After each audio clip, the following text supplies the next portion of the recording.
Hello everyone, स्वागत है आपका आपके अपने YouTube channel for nurses preparation में। मैं हूँ ऋतु और आज जो आपके क्वेश्चंस रहेंगे वो रहेंगे मेडिकल सर्जिकल नर्सिंग से।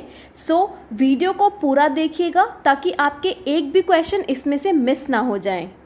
फॉर नर्सेस प्रिपरेशन की तरफ से जो सीरीज़ जुलाई के महीने में चलाई गई है उसका मेरा ये जो वीडियो है वो है #18। इससे पहले वाला वीडियोस देखने के लिए, मोस्ट इम्पॉर्टेंट क्वेश्चन के वीडियोस देखने के लिए आप हमारे वीडियो के डिस्क्रिप्शन में जाके वहाँ से देख सकते हैं। वहाँ पे आपको सारे वीडियोस के लिंक प्रोवाइड कर दिए गए हैं। आप वहाँ पर जाएँ, ज़्यादा से ज़्यादा देखें, ज़्यादा से ज़्यादा रिवाइज़ करें। अगर पसंद आएगा तो शेयर ज़रूर करिएगा। So let's start with the questions.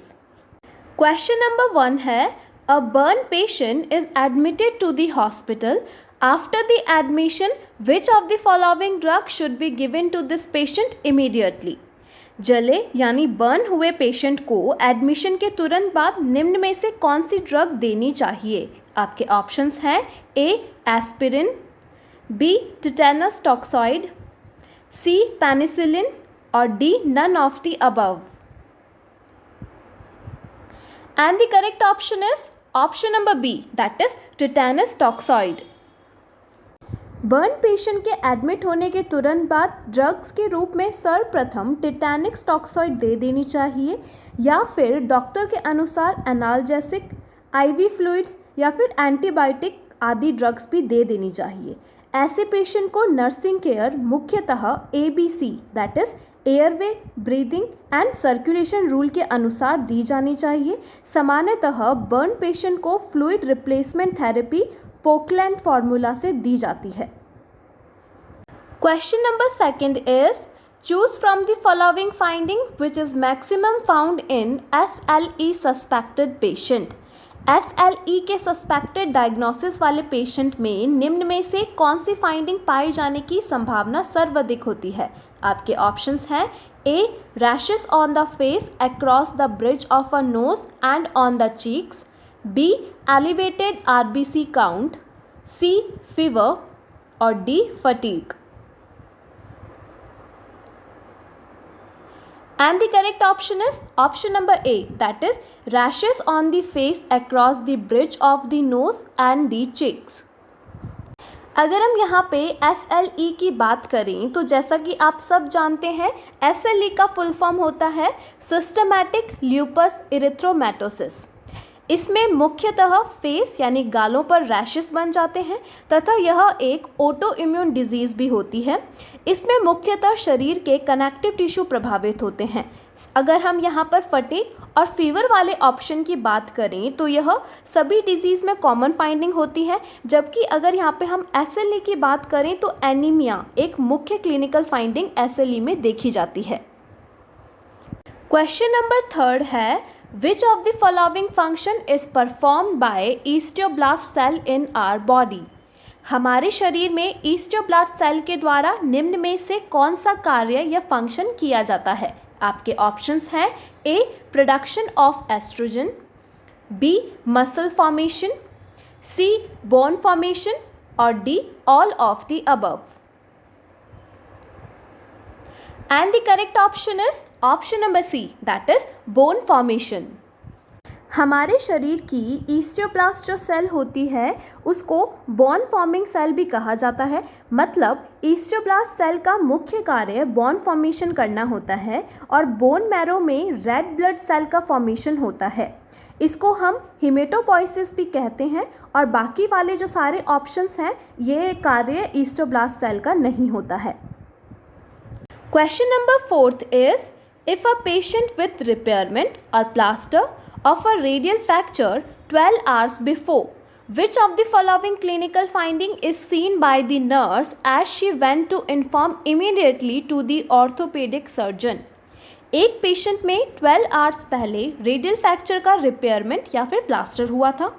निम्न में से ऐसी कौन सी क्लिनिकल फाइंडिंग है जिसमें ऑर्थोपेडिक सर्जन को यथाशीघ्र इन्फॉर्म करने की ज़रूरत होती है? आपके ऑप्शंस हैं A pain with passive movement of the finger, B edema of the affected arm, C pain at incision site और D fever. And the correct option is option number A, that is pain with passive movement of the finger. Fingers में passive movement होना compartment syndrome का एक most indicative sign होता है, अतः surgeon को यथाशीघ्र इसके बारे में नोटिफाई करना चाहिए ताकि यथाशीघ्र इंटरवेंशन किया जा सके। सामान्यतः फीवर के द्वारा इन्फेक्शन का पता चलता है, लेकिन इसको ऑर्थोपेडिक सर्जन को इमीडिएटली सूचित करने की आवश्यकता नहीं होती है। बाकी के जो सारे ऑप्शन वाली फाइंडिंग्स है वो मुख्यतः किसी भी सर्जिकल इंटरवेंशन के बाद कॉमन होती है। Question number 5 is, a 45-year-old patient is diagnosed with herniated disc. According to the nurse, which of the following treatment is appropriate for this patient? एक 45 वर्षीय पेशेंट में हर्निएटेड डिस्क का diagnosis हुआ है। नर्स के अनुसार इस पेशेंट के लिए निम्न में से कौन सा उपचार सर्वाधिक अप्रोप्रिएट होगा? आपके ऑप्शंस हैं A surgery, B exercise, C pain medication और D bed rest, pain medication and physiotherapy. And the correct option is option number D, that is bed rest, pain medication and physiotherapy. herniated disc वाले patient में pain, numbness, weakness, leg और foot pain आदि sign और symptoms देखने को मिलते हैं। ऐसे पेशेंट के लिए कंजर्वेटिव ट्रीटमेंट जैसे bed rest, pain medication, physiotherapy आदि काफ़ी हद तक फ़ायदेमंद होती है। यदि इसके द्वारा भी पेशेंट को रिलीफ नहीं मिलता है तो क्लोज्ड स्पाइन सर्जरी की आवश्यकता पड़ती है। इसमें एंडोस्कोपी के द्वारा हर्निएटेड डिस्क को फिक्स किया जाता है और ऐसे मरीजों को स्ट्रेनस एक्सरसाइज को भी हमेशा अवॉइड करना चाहिए। नेक्स्ट क्वेश्चन है, to stop the swelling in hand after the cast और plaster, elevation of hand procedure advice is given by nurse. Which of the following is the correct way of doing this procedure? हाथ के cast या plaster होने पर swelling को रोकने के लिए हाथ को एलिवेट करने की सलाह दी जाती है। इस प्रोसीजर को निम्न में से किस प्रकार किया जाना चाहिए? आपके ऑप्शंस हैं A place the limb with the cast at the level of the heart, B place the lymph with the cast below the level of the heart, C place the lymph with the cast above the level of the heart, or D place the lymph with the cast close to the body. And the correct option is option number C, that is place the lymph with the cast above the level of the heart. Cast वाले हाथ में swelling को reduced करने के लिए हाथ को hurt के लेवल से थोड़ा सा अबव रखना या फिर ऊपर रखना चाहिए ताकि वीनस ब्लड रिटर्न को बढ़ावा मिले और स्वेलिंग कम से कम हो सके। बाकी वाले जो शेष ऑप्शन है वो गलत आंसर हैं, क्योंकि यदि हाथ को हर्ट के बराबर या बिलो रखते हैं तो स्वेलिंग कम नहीं होगी और भी बढ़ जाएगी। नेक्स्ट क्वेश्चन है, Intramedullary nailing is used in a treatment of which of the following? Intramedullary nailing का उपयोग निम्न में से किसके ट्रीटमेंट हेतु किया जाता है? आपके ऑप्शंस हैं A fracture of the neck of femur, B fracture of the shaft of the femur, C slipped epiphysis of the femur और D all of the above. And the correct option is option number B, that is fracture of the shaft of the femur. जब femur के shaft का fracture होता है तो bone के alignment को maintain करने तथा बोन को सपोर्ट करने के लिए इंट्रामेड्युलरी नेल का यूज़ किया जाता है। इससे फ्रैक्चर ऑफ फीमर शाफ्ट जल्दी क्योर या ठीक हो जाता है। शेष सभी ऑप्शन वाली कंडीशन में इंट्रामेड्युलरी नेलिंग एडवाइस का उपयोग नहीं किया जाता है। Question number 8 is, which of the following position should be given to a lady at the time of vaginal examination procedure? Vaginal examination के प्रोसेस के दौरान महिला को निम्न में से कौन सी पोजीशन दी जानी चाहिए? आपके ऑप्शंस हैं A lithotomy position, B Sims position, C dorsal recumbent position और D supine position. And the correct option is option number A, that is lithotomy position. लिथोटॉमी जो पोजीशन होती है उसमें महिला चाइल्ड बर्थ पोजीशन में होती है। इसमें वजाइना एग्जामिनेशन व पैल्विक एग्जाम के लिए विजुअलाइजेशन काफ़ी बढ़िया रहता है। इसके अलावा इस पोजीशन का उपयोग लोअर एब्डोमेन व पैल्विक सर्जरी में भी किया जाता है। शेष ऑप्शन वाली सारी पोजीशन का उपयोग मुख्यतः वजाइनल एग्जामिनेशन में नहीं किया जाता है। Question number 9 is a woman is diagnosed with the genital herpes. Which of the following instruction nurse must be given to this woman at the time of health teaching? एक महिला में genital herbs का diagnosis हुआ है।